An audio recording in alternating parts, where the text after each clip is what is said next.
In this video, we will do the factors underlying abnormal behavior. Factors underlying abnormal behavior का मतलब है कि जो भी साइकोलॉजिकल डिसऑर्डर्स होते हैं उनके पीछे के रीजंस क्या रहते हैं, क्या क्या वो कॉजेज़ होते हैं जिसकी वजह से एक इंडिविजुअल में साइकोलॉजिकल डिसऑर्डर कॉज हो सकता है।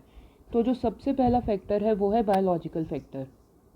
बायोलॉजिकल फैक्टर हमारे बिहेवियर को इन्फ्लुएंस करता है बहुत ही मेजर डायमेंशंस में, बहुत ही लार्जर एस्पेक्ट में। यहाँ पर क्या है, बायोलॉजिकल फैक्टर्स में हमारे बेसिकली क्या आ जाते हैं कि हमारी बॉडी में क्या दिक्कतें हैं जिसकी वजह से साइकोलॉजिकल डिसऑर्डर कॉज हो सकता है। इसके अंदर हमारे आ जाते हैं फॉल्टी जीन्स आ जाते हैं, एंडोक्राइन इम्बैलेंसेस आ जाते हैं, हार्मोन्स का इम्बैलेंस जो होता है, मेल न्यूट्रिशन होता है जब हमें प्रॉपर डाइट नहीं मिलती, इंजरीज हो जाता है, या फिर कोई और कंडीशन जो इंटरफेयर करती है हमारी नॉर्मल डेवलपमेंट या फिर फंक्शनिंग ऑफ ह्यूमन बॉडी के साथ। ये जो फैक्टर्स होते हैं ये एक मेजर कॉज होते हैं अबनॉर्मल बिहेवियर का। इस मॉडल के अकॉर्डिंग क्या होता है कि जो भी साइकोलॉजिकल डिसऑर्डर होता है उसका कोई ना कोई बायोकेमिकल या फिर फिजियोलॉजिकल बेसिस होता है कि यहाँ पर हमें जो भी प्रॉब्लम कॉज होती है वो मेनली कॉज होती है या तो हमारी बॉडी में कोई दिक्कत है या फिर जो हमारे बॉडी के अंदर के केमिकल्स हैं उसके अंदर कोई दिक्कत है, उसकी वजह से हमें साइकोलॉजिकल डिसऑर्डर कॉज होता है। उसके अलावा यहाँ पर ये देखा गया है कि जो न्यूरोट्रांसमीटर में प्रॉब्लम होती है उसकी वजह से साइकोलॉजिकल डिसऑर्डर कॉज हो सकता है। इसकी वजह से मेनली हमें एंजाइटी कॉज होता है। उसके अलावा हार्मोन्स की वजह से हो सकता है, जैसे कि अगर डोपामाइन की एक्सेस एक्टिविटी है तो स्किज़ोफ्रेनिया कॉज होता है, या फिर सेरोटोनिन की लो एक्टिविटी है तो उससे डिप्रेशन कॉज हो सकता है। तो यहाँ पर बेसिकली हमारा आ गया या तो हार्मोन्स में इम्बैलेंस है या फिर जो हमारा न्यूरोट्रांसमीटर है, जो हमारे न्यूरॉन्स हैं उसके अंदर कोई दिक्कत है, कोई फॉल्टी जीन्स है। तो बेसिकली जो भी हमारे बॉडी में दिक्कतें हो सकती हैं उसकी वजह से साइकोलॉजिकल डिसऑर्डर कॉज हो सकता है। उसके बाद सेकंड आ जाता है जेनेटिक फैक्टर्स। अब ये चीज़ समझना ज़रूरी है कि कोई एक सिंगल जीन रिस्पॉन्सिबल नहीं होता हमारे किसी पर्टिकुलर बिहेवियर के लिए, रादर जो कॉम्बिनेशन ऑफ जीन्स होते हैं वो कॉज करते हैं हमारे अंदर साइकोलॉजिकल डिसऑर्डर्स। जो जेनेटिक फैक्टर्स होते हैं ये लिंक्ड हैं हमारे बाइपोलर और रिलेटेड डिसऑर्डर्स में, उसी के साथ साथ schizophrenia, intellectual disability and other psychological disorders.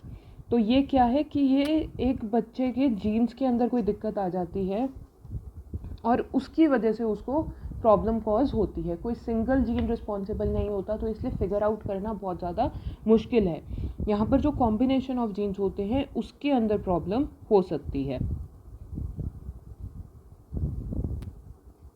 उसके बाद आ जाता है साइकोलॉजिकल मॉडल्स। ये स्टेट करते हैं कि जो साइकोलॉजिकल और इंटरपर्सनल फैक्टर्स होते हैं उनका सिग्निफिकेंट रोल होता है हमारे अबनॉर्मल बिहेवियर में। तो जो भी साइकोलॉजिकल डिसऑर्डर है वो मेनली हमारा इस मॉडल के अकॉर्डिंग कॉज होता है कि या तो कोई साइकोलॉजिकल फैक्टर है या फिर कोई इंटरपर्सनल फैक्टर्स है।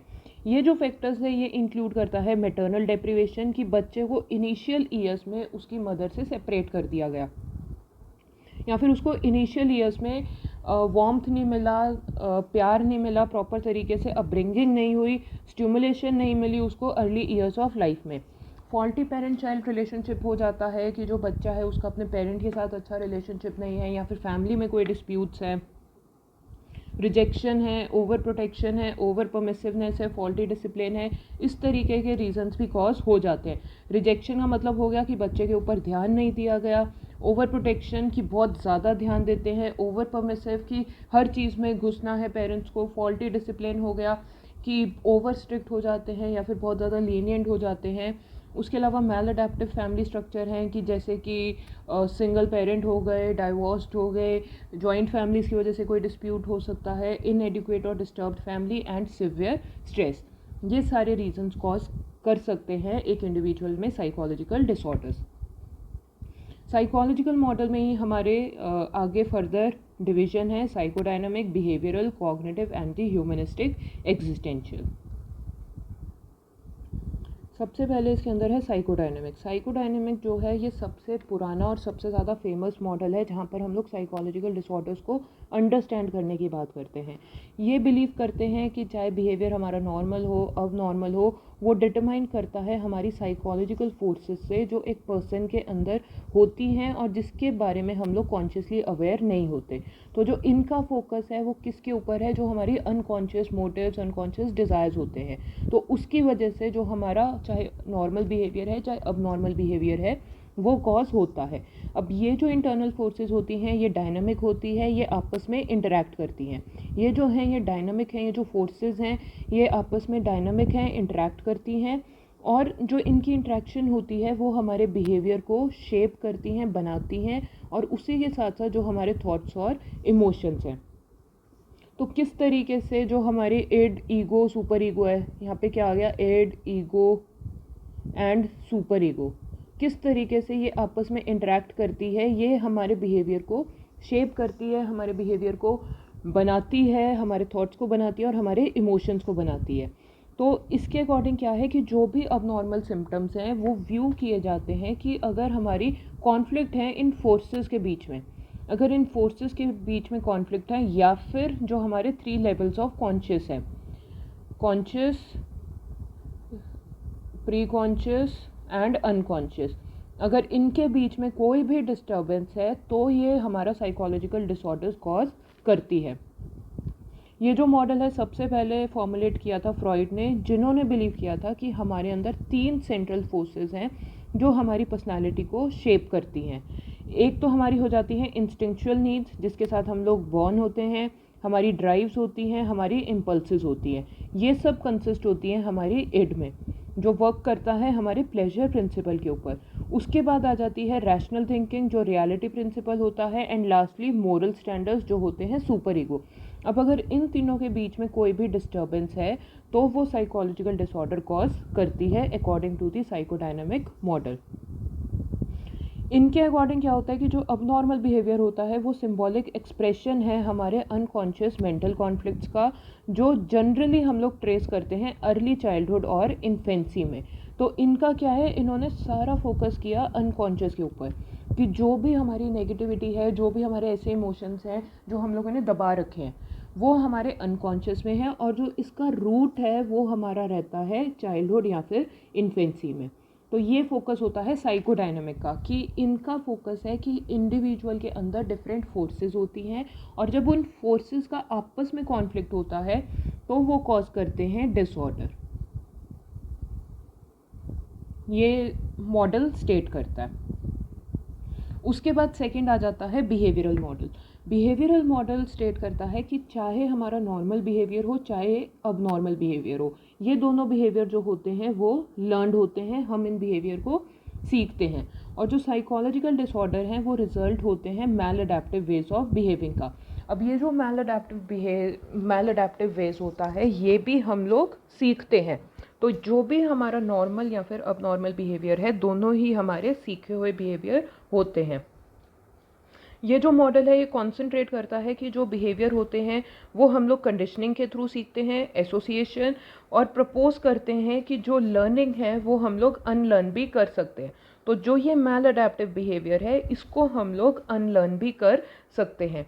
लर्निंग जो है वो क्लासिकल कंडीशनिंग से होती है, एसोसिएशन से, ऑपरेंट कंडीशनिंग से होती है, रिवॉर्ड से, या फिर सोशल लर्निंग से दूसरों को ऑब्जर्व करके। ये जो टाइप्स होते हैं कंडीशनिंग के, ये हमारे बिहेवियर को बनाते हैं, चाहे वो अडेप्टिव हो या फिर मैल अडेप्टिव हो। तो बिहेवियरल मॉडल के अकॉर्डिंग क्या है कि बिहेवियर चाहे हमारा नॉर्मल है चाहे अब नॉर्मल है वो लर्नड होता है, और वो जो लर्नड है वो 3 प्रिंसिपल से होता है, classical conditioning, operant and the social learning. Classical conditioning हमारी होती है एसोसिएशन, ऑपरेंट होती है रिवॉर्ड से, और जो सोशल लर्निंग है वो होती है ऑब्जर्वेशन से। और ये जो है ये हम लोग अनलर्न भी कर सकते हैं।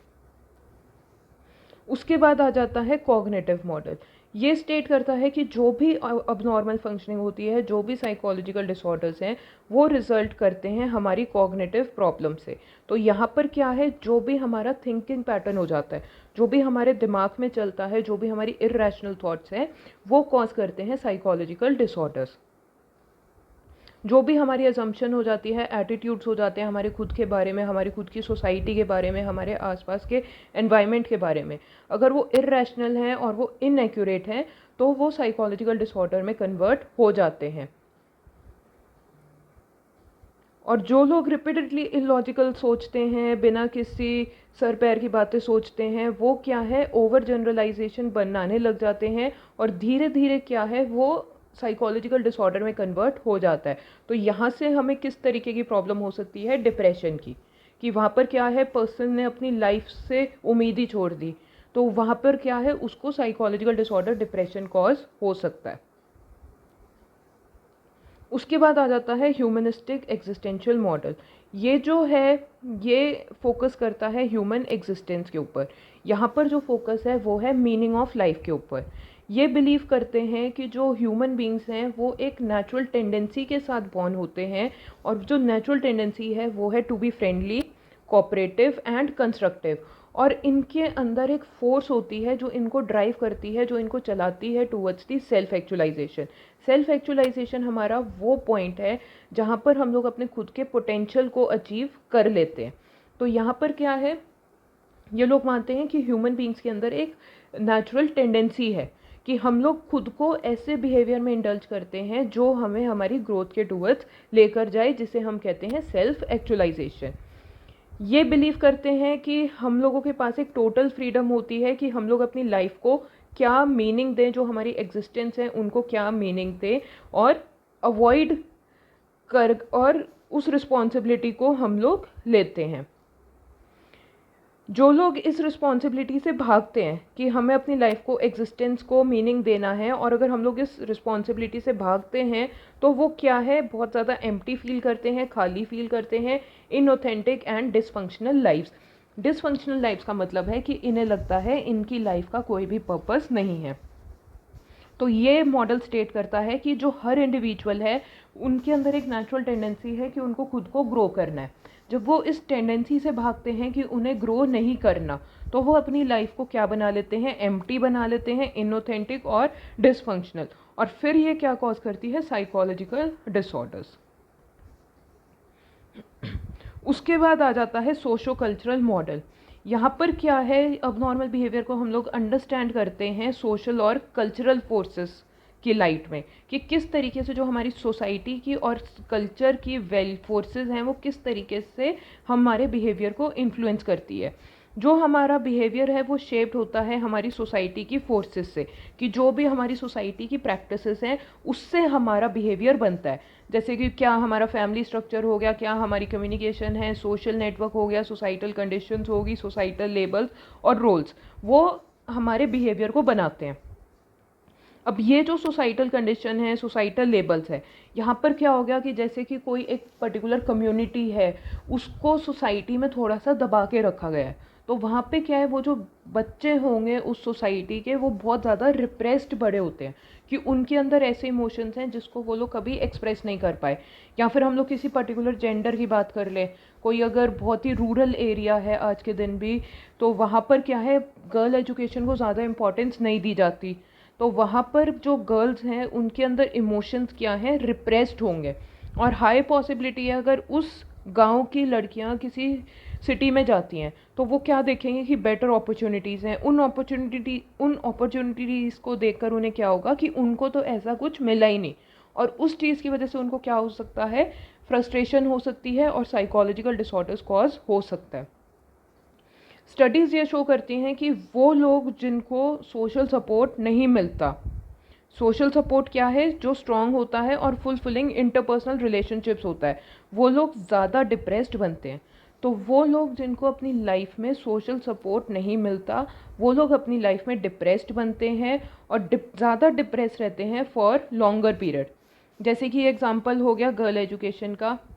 अब ये क्या है, इनको क्या नहीं मिला, सपोर्ट नहीं मिला। अब इन्होंने लड़के, ये लोग बाहर जाके पढ़ने लग गए। अब बाहर जाके अगर इनको स्ट्रेस आता है तो ये उसके साथ ज़्यादा अच्छे तरीके से डील नहीं कर पाएंगे। ऑन दी अदर हैंड, अगर सेम सोसाइटी का कोई लड़का है, अब यहाँ पे क्या है, इसको पूरी बैकिंग है, घर वाले इसको अच्छे से सपोर्ट करते हैं। अब इसको बाहर जाके अगर कोई स्ट्रेस होता है तो इस बच्चे के पास क्या है, सोशल सपोर्ट है, और उस सोशल सपोर्ट की वजह से ये स्ट्रेस के साथ डील कर पाता है, तो इसको साइकोलॉजिकल डिसऑर्डर्स थोड़े से कम होंगे। तो ये जो थ्योरिस्ट हैं ये बिलीव करते हैं कि जो अब नॉर्मल फंक्शनिंग होती है वो इन्फ्लुएंस होती है हमारी सोसाइटी के लेबल से, और उसी के साथ साथ रोल्स जो असाइन होते हैं लोगों को। जब लोग अपने नॉर्म्स को ब्रेक करते हैं तो ऑफन उन्हें क्या कहा जाता है, डेविएंट और दी मेंटली इल। तो अब ऐसे में क्या है, अब अगर ऐसे में कोई लड़की बाहर जाके पढ़ती है तो उसके साथ एक लेबल अटैच हो जाता है, और उस लेबल की वजह से भी कहीं ना कहीं बहुत ज़्यादा स्ट्रेस रहता है। जो लोग ग्रेजुअली लर्न कर लेते हैं to accept and play the sick role and function in a disturbed manner. अब यहाँ पर क्या है कि अगर इस लड़की को कोई दिक्कत भी होगी तो ये ज़्यादा उस चीज़ को खुलकर बता नहीं पाएगी, क्योंकि इसके साथ एक लेबल अटैच हो चुका है। तो ये हमारा सोशो कल्चरल मॉडल एक्सप्लेन करता है। सोशो कल्चरल मॉडल के अकॉर्डिंग क्या है कि जो हमारी सोसाइटी है वो इन्फ्लुएंस करती है कि हमारा बिहेवियर किस तरीके का होने वाला है। जो हमारी सोसाइटी लेबल्स प्रोवाइड करती है, रोल्स प्रोवाइड करती है, उसके अकॉर्डिंग हमारा बिहेवियर बनता है। और वो लोग जिनके पास अच्छा सोशल सपोर्ट होता है वो लोग साइकोलॉजिकल डिसऑर्डर्स कम डेवलप करते हैं, या फिर अगर इन्हें हो भी जाता है तो ये जल्दी उस चीज़ से कोप अप कर पाते हैं। लास्ट इसमें आ जाता है डायथेसिस स्ट्रेस मॉडल। ये जो है काफ़ी इम्पॉर्टेंट मॉडल हो जाता है from the exam point of view. ये जो मॉडल है ये स्टेट करता है दो फैक्टर्स को, एक तो हमारा हो जाता है बायोलॉजिकल प्रीडिस्पोजिशन और दूसरा हो जाता है एनवायरनमेंट। तो ये स्टेट करता है कि वो इंडिविजुअल्स जो एट रिस्क हैं, बायोलॉजिकली क्या हैं, एट रिस्क पर हैं। एट रिस्क पर मतलब हो गया कि कहीं ना कहीं इन्होंने जीन्स इनहेरिट किए हुए हैं, इनकी फैमिली में हिस्ट्री रही है साइकोलॉजिकल डिसऑर्डर्स की, और इनको जब भी कोई स्ट्रेसफुल एनवायरनमेंट मिलेगा तो ये लोग साइकोलॉजिकल डिसऑर्डर डेवलप कर सकते हैं। ये जो मॉडल है इसके 3 कंपोनेंट्स होते हैं। सबसे पहले आ जाता है डायथेसिस और the presence of some biological aberration which may be inherited. तो ये क्या हो गया कि कहीं ना कहीं जीन्स जो हम लोगों ने इनहेरिट किए हैं। उसके बाद सेकंड आ जाता है डायथेसिस में carry a vulnerability to develop a psychological disorder. इसका क्या मतलब है, एट रिस्क, कि जब डायथेसिस हो गया तो उसकी वजह से क्या है, पर्सन वल्नरेबल है, रिस्क के ऊपर हो गया, खतरे के ऊपर हो गया कि उसको डिसऑर्डर डेवलप हो सकता है। और लास्टली कि जब भी कोई पैथोजेनिक स्ट्रेसर रहेगा, एनवायरनमेंट में कोई स्ट्रेसर रहेगा, तो वो लीड कर सकता है साइकोपैथोलॉजी में, साइकोलॉजिकल डिसऑर्डर में। अगर ये जो एट रिस्क वाले लोग हैं, अगर ये लोग स्ट्रेसर को एक्सपोज होते हैं, कि सपोज इनकी फैमिली में हिस्ट्री रही है स्किज़ोफ्रेनिया की, या फिर डिप्रेशन की बात करें, बाइपोलर की, तो अगर इनके लाइफ में कोई भी स्ट्रेसर आएगा तो इनकी प्री डिस्पोजिशन होती है कि इनका जो बिहेवियर है वो अब नॉर्मल बिहेवियर में कन्वर्ट हो सकता है। ये जो मॉडल है ये अप्लाई करता है सेवरल डिसऑर्डर्स पर, जिसमें हमारे आ जाते हैं anxiety, depression and the schizophrenia. So this is really important model from the exam point of view. Diathesis stress model के हमारे पास 3 एलिमेंट्स होते हैं, mainly 3 components. First is the diathesis. Diathesis means that the presence of a gene, जिसकी वजह से problem cause हो सकती है। Second, because of the presence of that particular gene the person is at risk और the person is very vulnerable. इसका ये मतलब हुआ कि वो जो पर्सन है अगर उसकी लाइफ में स्ट्रेसर आएगा तो उसको साइकोलॉजिकल डिसऑर्डर हो सकता है। And lastly the presence of pathogenic stressor. Pathogenic stressor means that the stressor present in the environment will lead to the development to the abnormal behavior. So ये हमारे रहते हैं factors explaining the abnormal behavior.